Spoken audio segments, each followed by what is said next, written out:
जय श्री राधे कृष्ण। दोस्तों वक्त और अपने जब दोनों एक साथ चोट पहुंचाएं तो इंसान बाहर से नहीं अंदर से भी टूट जाता है।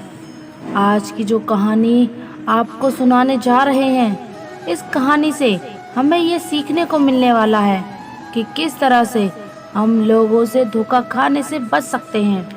ऐसी कौन सी चीज़ें हैं, कौन सी बातें हैं जिसे हमें हमेशा ध्यान में रखनी चाहिए ताकि हम अपने आने वाले समय में अपने ही लोगों से धोखा खाने से बच सके। दोस्तों, बहुत पुराने जमाने की बात है।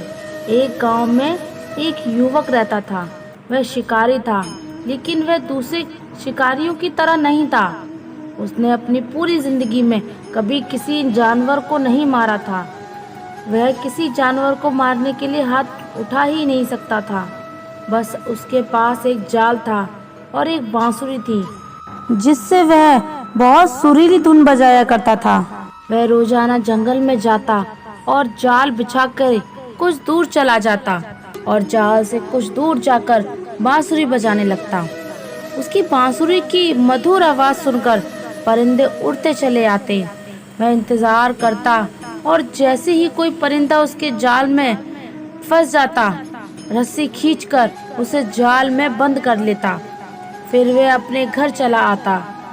वह उस परिंदे को दाना खिलाता, उनका ख्याल रखता और उनकी प्यारी प्यारी आवाजें सुनता।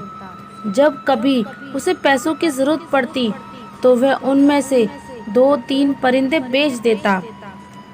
परिंदे के इस शिकारी का एक बेटा था जिसका नाम था कबीर। कबीर अभी छोटा ही था कि उसके पिताजी बीमार पड़ गए और उसका देहांत हो गया।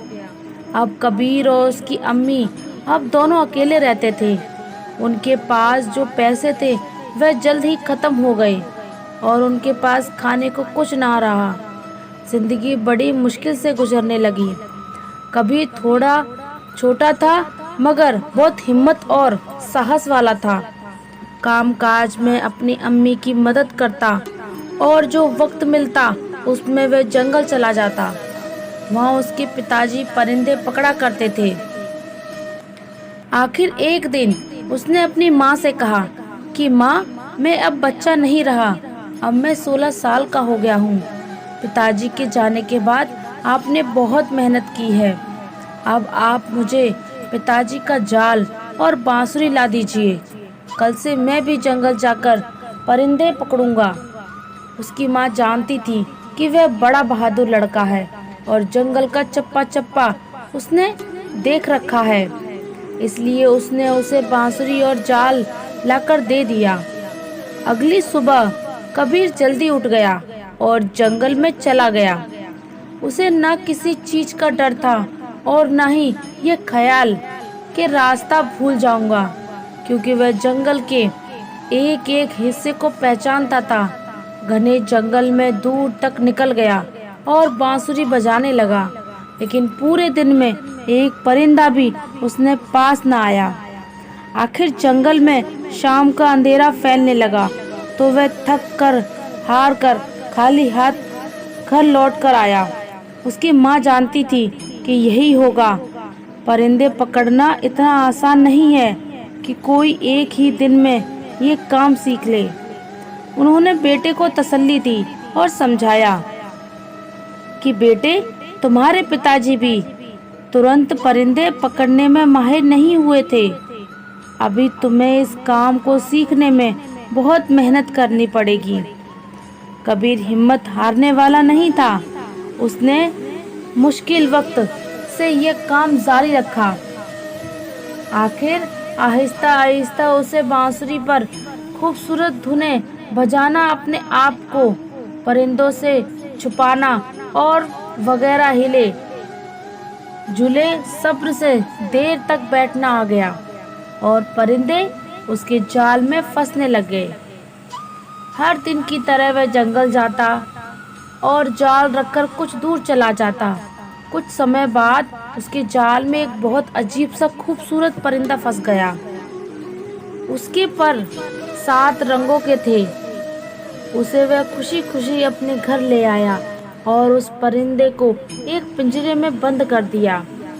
अगली सुबह जब वह उठा तो ये देखकर हैरान रह गया कि परिंदे ने एक खूबसूरत अंडा दिया था। वह अंडा भी 7 रंगों का था। कबीर ने सोचा कि अंडा बाजार में जाकर बेच देना चाहिए ताकि कुछ पैसे मिल जाएंगे। जब वह अंडा लेकर बाजार पहुंचा तो उसे दुकानदार ने देख लिया। यह दुकानदार बहुत चालाक और लालची था। उसका काम ही था गरीब लोगों को धोखा देना और सस्ती चीजें महंगे बेचना। कबीर के हाथ में रंगीन अंडा देखते ही उसने तुरंत आवाज लगा दी, सुनो, क्या ये अंडा तुम्हें मुझे बेचना है? मैं इसे खरीदना चाहता हूँ। कबीर पहले से ही जानता था कि वह दुकानदार बहुत बुरा आदमी है। उसकी चालाकी और लालच देखकर कबीर ने कहा, हाँ, लेकिन इसकी कीमत 1 लगेगी। दुकानदार ने कहा, ठीक है। कबीर को ये देखकर हैरानी हुई कि चालाक दुकानदार ने उस अंडे की कीमत कम करने की कोशिश नहीं की और उसे 1 रुपए में देकर अंडा ले लिया। कबीर ने बाजार में वह अंडा बेच दिया और अपने घर आ गया और वह 1 रुपए उसने अपनी माँ को दे दिए। अगली सुबह उसने देखा कि परिंदे ने फिर एक वैसा ही रंगीन अंडा दिया है। ये अंडा भी उसने बाजार जाके उस चालाक दुकानदार को बेच दिया। इस तरह वह परिंदा रोजाना एक खूबसूरत और रंगीन अंडा देता और कबीर उसे बेच आता। और ऐसे ही माँ बेटे अच्छे से जिंदगी जीने लगे। एक दिन कबीर को विचार आया कि ये चालाक दुकानदार ने मुझसे कम कीमत में अंडा खरीद तो लिया है, जरूर उसे बहुत ज्यादा कीमत पर आगे बेचता होगा। यह सोचकर उसने एक दिन दुकानदार का पीछा किया। वह दुकानदार अंडा खरीदकर महल में पहुंचा और कबीर समझ गया कि वह दुकानदार इससे रोज अंडा खरीदकर राजा को महंगे दामों में बेच आता है। कबीर ने सोचा, क्यों ना मैं खुद अंडा लेकर महाराज के पास जाऊं और ज्यादा रकम पाऊं। उसने ऐसा ही किया। वह महल गया और राजा ने उसे एक अंडे की कीमत 100 रुपए दिए। जब चालाक दुकानदार ने देखा कि कबीर अब उसे अंडे नहीं बेचता बल्कि वह खुद महल में जाकर बादशाह को बेच आता है, तो उसे बड़ा गुस्सा आया। कबीर को सबक सिखाने के लिए वह एक दिन राजा के पास गया और कहा कि महाराज की जय हो, आप कबीर से इतना महंगा अंडा क्यों खरीदते हैं? ये अंडे तो आपको बिल्कुल मुफ्त में मिल सकते हैं। राजा ने कहा, कैसे? दुकानदार ने कहा, महाराज, कबीर के पास एक अजीब और खूबसूरत परिंदा है जो हर रोज ही अंडे देता है। आप उससे ये परिंदा छीन लीजिए, उसके बाद आपके पास और परिंदा मुफ्त में होंगे। राजा ने अपने सैनिकों को हुक्म दिया कि वह परिंदा तुरंत ले आओ। कुछ देर बाद सैनिक कबीर के घर गए वह परिंदा लेने। कबीर समझ गया कि यह चालाक दुकानदार की शरारत है, क्योंकि राजा इतना बेवकूफ़ है कि वह कभी यह नहीं सोच सकता कि अंडे कहाँ से आते हैं। लेकिन वह मजबूर था, क्योंकि राजा का हुक्म न मानने पर उसे कोई सख्त की सख्त सजा भी दी जा सकती थी। इसलिए कबीर ने अपना परिंदा राजा को दे दिया। लेकिन उसने हिम्मत नहीं हारी। उसने अपनी बांसुरी और जाल उठाया और अगले दिन जंगल में चला गया। उसने ऐसी मधुर बजाई बांसुरी के जंगल के कोने कोने से परिंदे निकलकर उसके पास आने लगे। उसके जाल में कभी कबूतर फंसता, कभी बुलबुल तो कभी तीतर। कबीर उनको बेचकर दोनों माँ बेटे हंसी खुशी जिंदगी गुजारने लगे। कबीर अब पूरे शहर में मशहूर हो गया था। जब किसी को कोई परिंदा पालना होता वह कबीर के पास आ जाता और उससे परिंदा खरीद लेता। चालाक दुकानदार ने ये सब देखा तो उसने कबीर से कहा कि ये परिंदा तुम मुझे बेचा करो। कबीर समझ गया कि वह इससे परिंदे सस्ते खरीदकर लोगों को महंगा बेचेगा, इसलिए उसने मना कर दिया। चालाक दुकानदार को बहुत गुस्सा आया। वह राजा के पास गया और उसने कहा कि महाराज, आपने जो परिंदा कबीर से लिया था वह अकेला होने की वजह से उदास रहता है। आप कबीर से कहिए कि ऐसा ही एक और परिंदा पकड़ लाए ताकि आपका परिंदा अपने साथी के साथ खुश रहे। राजा थोड़ा मंद बुद्धि का था तो उसने सोचा कि दुकानदार ठीक कहता है। उसने कबीर को बुलवाया और उसे हुक्म दे दिया कि हम जाते हैं कि तुम मेरे परिंदे का साथी ऐसा ही एक और परिंदा पकड़ लाओ, वरना तुम्हारी खैर नहीं। कबीर ने कुछ कहने की कोशिश की, लेकिन राजा ने कहा कि मैं एक शब्द भी नहीं सुनना चाहता। मैं तुम्हें 30 दिन की मोहलत देता हूँ।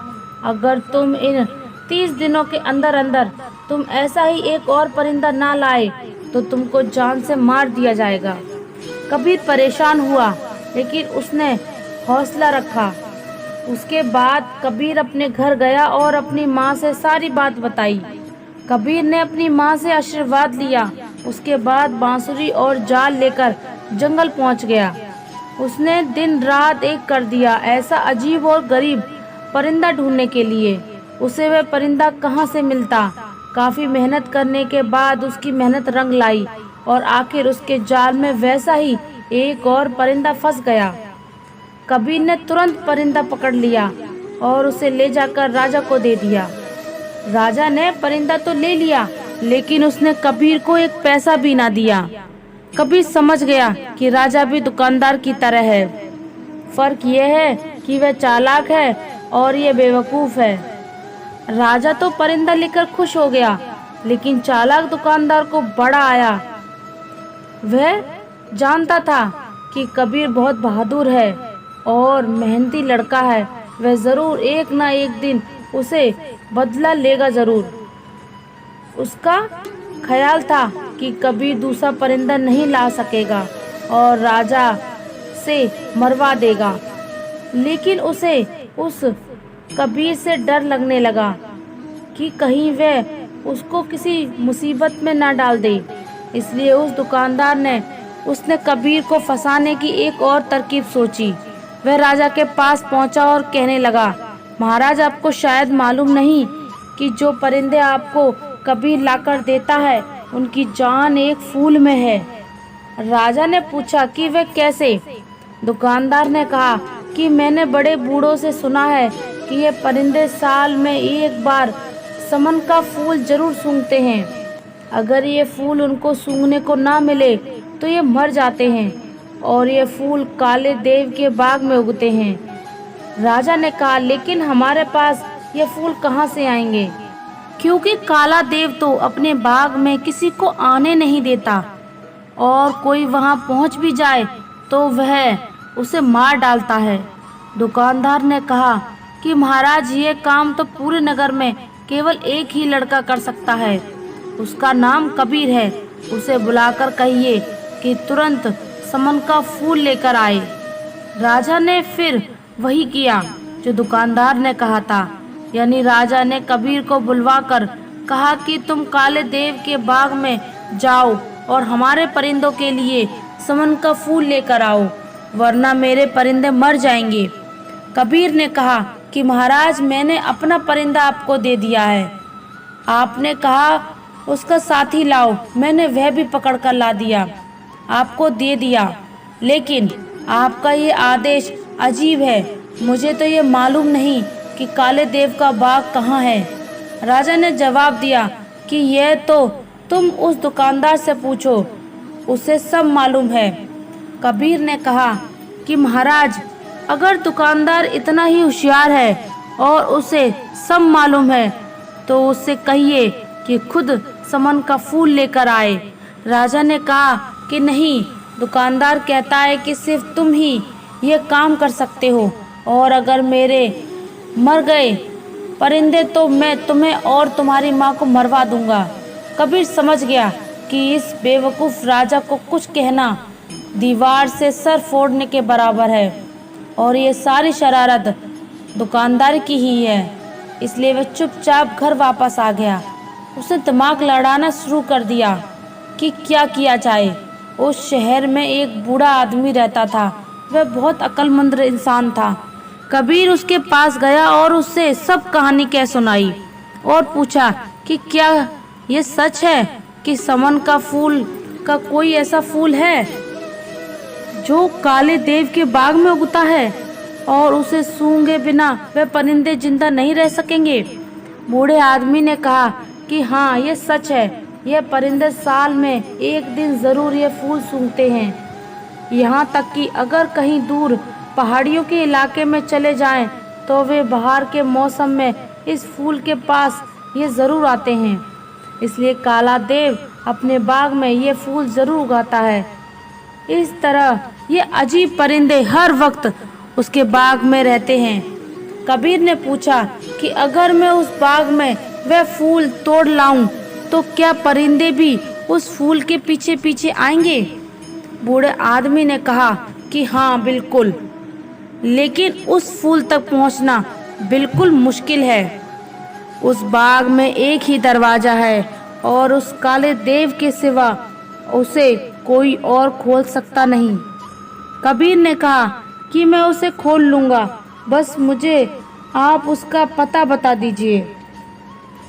बूढ़े आदमी ने उसे काले देव के बाग तक जाने का रास्ता बता दिया और यह भी कहा कि बड़े बड़े पहलवान और बहादुर लोग वहां गए थे, लेकिन कोई भी जिंदा वापस नहीं आया। काले देव बहुत ताकतवर है। तुम कोशिश करना कि किसी तरह तुम छुप कर रहो। अगर वह तुम्हें देख ना सके तो तुम्हारी जीत होगी, वरना वह तुम्हें मार डालेगा। कबीर ने कहा, हर बात अच्छी तरह से सुन ली और समझ ली और अगले दिन सुबह ही जाने को तैयार हो गया। वह अब अपने गांव से काफी दूर निकल आया था। वह चलता गया, आखिरकार वह काले देव के बाग तक पहुंच ही गया। वहां पहुंचकर उसने देखा कि बाग का एक ही दरवाजा था जो बहुत बड़ा था और बड़ी बड़ी चट्टानों को मिलाकर बनाया गया था। कई पहलवान मिलकर भी उसको हिला नहीं सकते थे। वह दरवाजे के पास बैठ गया, लेकिन वह इतना थका हुआ था कि उसे तुरंत नींद आ गई। उसकी आंख शोर से खुली। शोर ऐसा था कि लगता था कि जैसे आंधी आ रही हो। शोर करीब आता जा रहा था। वह समझ गया कि काला देव बाग के अंदर जा रहा है। वह तुरंत छुप गया। देव उसे ना देख सका और उसके करीब से गुजर गया। कबीर को ऐसा लगा कि जैसे कोई पहाड़ उसके बराबर से गुजर कर जा रहा है। देव ने बाग का दरवाजा खोला। कबीर सांस रोके दबे पांव उसके पीछे पीछे चला और जैसे ही वह बगीचे के अंदर गया, कबीर भी अंदर चला गया और तुरंत एक झाड़ी के पीछे छुप गया। जंगल में परिंदे पकड़ने के काम में उसे बहुत देर तक हिले बगैर छुपकर रहना पकड़ना आता था। ये आदत उसे यहाँ बहुत काम आई। देव को पता भी नहीं चला कि कोई उसके पीछे पीछे बाग के अंदर आ गया है। वह बाग बहुत खूबसूरत था। उसमें अजीब अजीब रंग के ऐसे फूल थे कि कबीर दंग रह गया। उसमें ऐसे परिंदे थे जो उसने पहले कभी नहीं देखे थे। कबीर वहीं छुपा रहा। सुबह काला देव फिर बाहर आया। शायद वह शिकार की तलाश में बाहर जा रहा था। तब देव चला गया तो झाड़ी के पीछे से निकला और बाग में समन का नाम का फूल तलाशने लगा। जैसे उसको उस बुजुर्ग आदमी ने निशानियां बताई थीं कि जैसे वह कैसा होगा, वैसे ही परिंदे भी नजर आए उसे जैसे उसने राजा को दिए थे। लेकिन उसे मालूम नहीं था कि समन का फूल कौन सा है। वहां तो बाग में हर तरह के फूल थे। घूमते घूमते उसे एक बहुत बड़ा घर नजर आया। देव उसमें रहता था।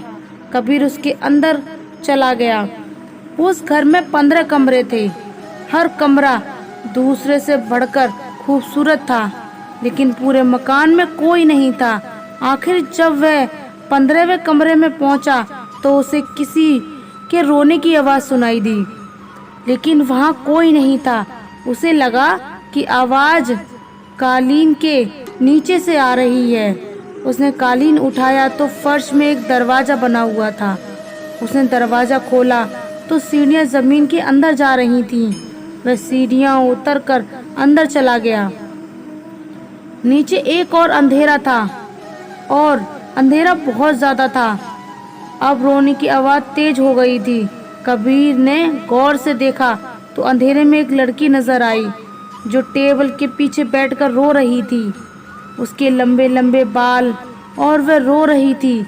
कबीर को देखकर बोली, अरे लड़के, तुम यहाँ कैसे आ गए? तुम कौन हो? तुरंत यहाँ से चले जाओ, अगर वह राक्षस आ गया तो तुम्हारे टुकड़े टुकड़े कर देगा। कबीर ने कहा कि तुम चिंता ना करो, वह बाहर गया हुआ है। यह बताओ कि तुम कौन हो? लड़की ने कहा कि मेरा नाम चंदा है। वह मनहूस देव मुझे कई साल पहले उठा लाया था, तब से मैं यहाँ कैद में हूँ। कबीर ने उसे नीचे उतारा। उसने फिर पूछा कि तुम कौन हो और यहाँ क्यों और कैसे आई? कबीर ने पूरी बात बताई कि वह किस तरह समन के फूल की तलाश में आया है और अगर फूल ना मिला तो महाराज उसकी माँ को नुकसान पहुँचा सकता है। उस लड़की यानी चंदा ने कहा कि समन नाम का फूल सबसे पहले मैंने उगाया था। अगर तुम मुझे यहाँ से निकाल कर ले जाओ तो मैं तुम्हें समन उगा कर दूंगी, फिर सारे परिंदे तुम्हारे पास आया करेंगे। उसने बताया कि काला देव के स्तंभ में तेज घोड़े भी हैं। कबीर वह गया और उसने 2 घोड़े खोल दिए। उस लड़की ने वह फूल भी तोड़ लिया था। दोनों घोड़े पर सवार हो गए। चंदा को मालूम था कि बाग में एक पत्थर को दबाने से बाग का दरवाजा खुल जाता है। इस तरह दोनों दरवाजे खोलकर घोड़े पर सवार होकर वहां से निकल गए। घोड़े भागते भागते दोनों कबीर के नगर पहुंच गए। कबीर की माँ अपने बेटे को देखकर बहुत खुश हुई। कबीर ने फिर अपनी माँ को सारी बात बताई। फिर वे दोनों अंदर ले आए और खाना खिलाया। फिर पूछा कि ये बताओ, जो फूल तुम लेने गए थे वह मिला भी या नहीं? कबीर ने कहा कि माँ, जब मैं गया था तो मैंने आपको कुछ नहीं बताया था, फिर आपको कैसे पता चला कि मैं फूल लेने गया था? उसकी माँ ने बताया कि राजा के सिपाही रोज आते हैं और पूछते हैं कि कबीर फूल लेकर आया कि नहीं। दोनों अभी बैठे ही थे कि इतने में राजा के सिपाही भी आ गए और पूछा कि तुम फूल लाए या नहीं। इससे पहले कि वह जवाब में कुछ कहता, चंदा ने कहा, हाँ ले आया। थोड़ी देर में खुद राजा के पास फूल लेकर जाएंगे। राजा के सिपाही चले गए तो चंदा ने चाकू लेकर अपनी उंगली में चीड़ लगा दिया। खून के 2 कत निकले और निकलकर फूल बन गए। चंदा ने कहा कि देव को मालूम था कि मैं इस तरह समन के फूल बना सकती हूँ, इसलिए वह मुझे कैद रखता था। अब यह फूल राजा के पास ले आओ। जब वह फूल लेकर राजा के पास पहुंचा तो परिंदे उदास थे। उन्होंने चहकाना बंद कर दिया था। फूल देखते ही परिंदों में जैसे जान पड़ गई। फिर से बोलने लगे। राजा खुश हो गया, लेकिन चालाक दुकानदार यह देखकर जल गया कि कबीर फिर कामयाब हो गया। दोस्तों, सच कहते हैं कि जिसके हौसले बुलंद हो उसे कामयाबी जरूर मिलती है। दोस्तों, आपने आज के इस वीडियो में क्या सीखा वह मुझे आप कमेंट में बता सकते हैं। इसी के साथ मैं उम्मीद करती हूँ कि आपको आज की वीडियो पसंद आई होगी, और अगर आप हमारे चैनल पर नए हैं तो चैनल को सब्सक्राइब कर लीजिए और कमेंट में जय श्री राधे कृष्णा जरूर लिख दीजिए। धन्यवाद। जय श्री राधे कृष्णा।